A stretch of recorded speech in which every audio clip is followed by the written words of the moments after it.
It's 2021 and my dog is still the happiest person on the planet because we're still home.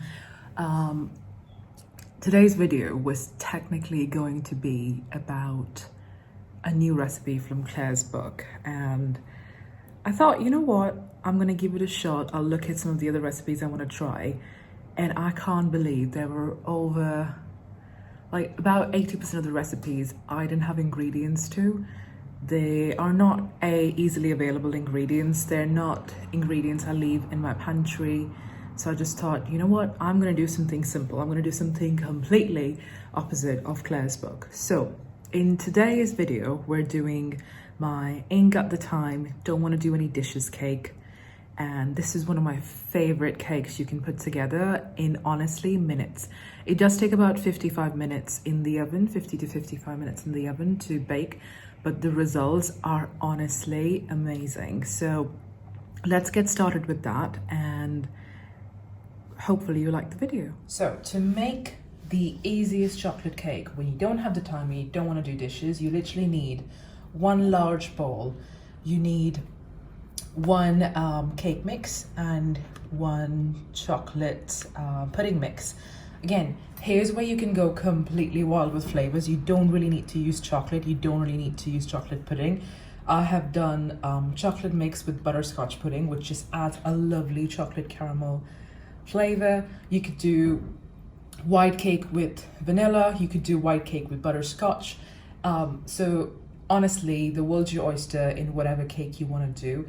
The purpose of using the Jell-O is coming from the fact that it changes the texture of the cake to be more spongy and pudding-like, and it doesn't go bad for days. This will last on room temperature for 5 to 6 days without going bad. And the other thing that helps with that is oil. So let's just get started.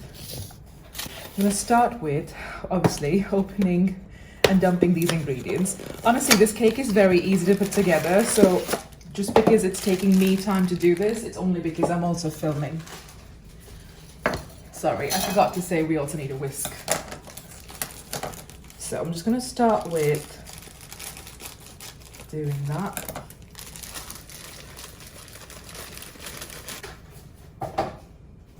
I find that powdered cakes need a quick mix, so if you want to do that before you start adding your ingredients. And I'm also going to add the chocolate pudding powder.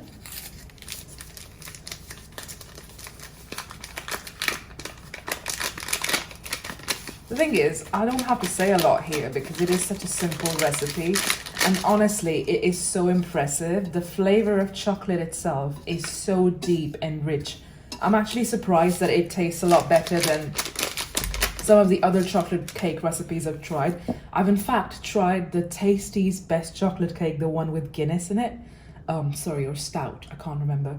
Anyways, this is better than that, and it is just with store-bought ingredients. All right, so we need, I'm just gonna use a quick cup measurement, and we need 2/3 of oil. One, okay, there it is. That's 2/3 of oil.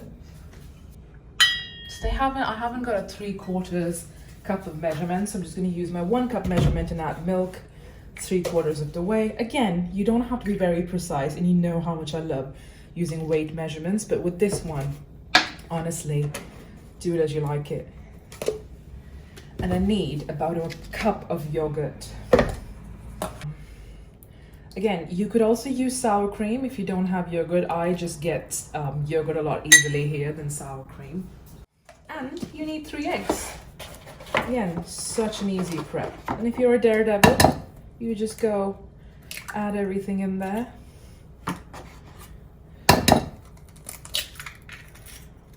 That's 2. I haven't even started mixing it because you know what? You don't need to mix it until the end. It's a simple cake. It doesn't need to be fluffed around. Okay, now for the fun bit, we're just gonna do a quick mix, and that should make this into a really luscious chocolatey consistency. And then we'll add about a cup of chocolate chips. If you want, you could add, again, dark chocolate, you could add sweet chocolate. I'm just going to add the one I like, which is the white chocolate, because it'll be something different. By the way, here, let me give you some ideas of what else you can add to this cake, because I have done that in the past. You can add some orange zest, make it a chocolate orange, which is one of my favorite ingredients. You could add, what do you call it? You could add some almond extract. I'm gonna add some vanilla. Again, it only depends if you actually like to add vanilla into your chocolate cake. This is completely optional because many people don't. And because many people don't like to ruin their chocolate cakes with with vanilla. I'm, on the contrary, really like that. So this is a good place to add some mix-ins. Make sure you have everything you want. I'm thinking that I am gonna add some chocolate and I'm gonna add some nuts. But again, completely optional. This is choose your own adventure cake, so do whatever the hell you want. This is a good place to stop. I'm gonna add, again, you can measure it. I'm not, because I'm a daredevil. Let's say we're gonna add about that much of this. You could add walnuts. Walnuts tend to go really well with chocolate, but I've got pecans, so I'm just gonna crush them in my hands. Now, like I said, this is choose your own adventure cake. If you want, right now, you could just mix the batter and you could use it in a muffin pan. I'm gonna do a bundt cake just because I think it makes a cake like this very impressive. So I've just quickly mixed everything here. I'm gonna get my bundt pan ready and I'm gonna preheat the oven right now because I forgot to do it earlier, just simply being honest. This cake doesn't usually tend to stick, but I like to coat everything with Baker's Joy because I can't really parchment this up. Now, in true bundt fashion, you have to be careful not putting the batter in the same area. So I'm just gonna make sure that the batter's going all the way. Honestly, this will rise a lot, so don't you worry, even if it's not filling in the pan completely. It is such a beautiful cake to make last minute. If you know someone's coming in, obviously not during COVID, and you just want to do something impressive, something that you're happy with, something that can also be had in conjunction with a heavy meal. Because what I usually find is when you do a full-on cake, sort of with frosting, that's delicious, of course, but the meal you need to pair with it needs to be a bit lighter to make sure people still have room for dessert, or it just becomes one of those things that people struggle to eat, or at least in my family. I have heard that there is an easy way of converting box cake pudding into a cookie as well. I actually don't know how to do that, so if you know how to do that, let me know. Also, I saw this really lovely comment from someone, which I'm yet to respond, and I will today, about how much they love the fact that I was doing dishes as well in my recipes. Well, I'm not a professional chef, like we all know with the cake that I'm making, but I like to clean as I go. And that is just one of the habits that I have sort of learned. And obviously there are sometimes I'm too tired and my husband helps me out, and that's really amazing. But I always recommend cleaning as you go. The other reason I do it is because we live in a 2-bedroom apartment in Dubai and we don't really have a dishwasher. So everything we do have to do has to be done by hand. And I prefer just getting it done before it gets really gooey.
the cake is done and I am about to go check on it, and I'll just let it cool for about 10-20 minutes just to make sure I can remove it very easily because it is a bundt pan. The one thing I did right after I got it out of the oven, I took a butter knife around the inside of the bundt pan as well as on the sides just to make sure it's not sticking on the sides. But let's see what happens the next bit.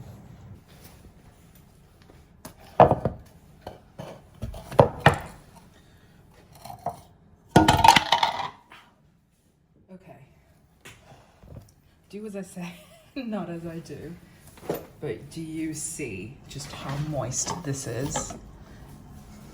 I'm just gonna try and center this, but this just looks fantastic and so impressive. And you can see the texture is just so, it's just got so much air into it. There's a little bit of a crack, but nobody cares about that. We're gonna love the cake regardless.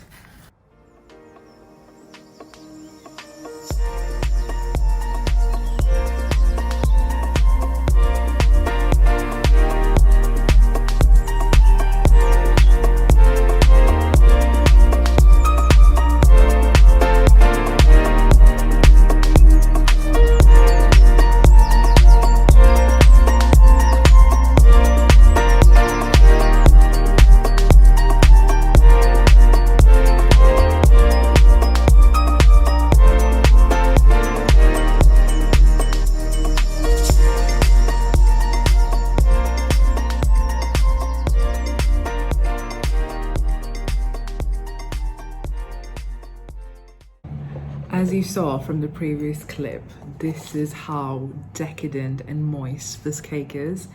In the last video actually, somebody commented saying I should do a taste test after I make a recipe, so here's me just doing that. This is one of my favorite chocolate cakes. Like I said, it'll just crumble. And you know how most recipes say, let your cake completely cool before flipping it? I'm a bit of a daredevil. I flipped it about 15 to 20 minutes in. It's still warm. That's exactly how I like my cake. It's warm, it's just so fluffy, and you can see it jiggles, and that's the texture you get from adding the pudding. Now, the other thing I wanted to mention is I have made this particular cake, and I've made a chocolate cake with the fancy Valrhona chocolate. And I have to say, I prefer this. The reason being, the kind of chocolate this has is very reminiscent of my childhood. It's simple, it isn't too fancy, it isn't something I expect from a 5-star restaurant, but it's comforting. Now, if you want to add a little bit of sort of finesse, you can add expensive chocolate instead of the white chocolate I use, and it'll make a fantastic difference. But yeah, this is how I like my chocolate cake, and I hope you guys enjoy this recipe. And if you have any feedback, I look forward to hearing it. See you next week. Bye. Are you being cute? Did you want that cake?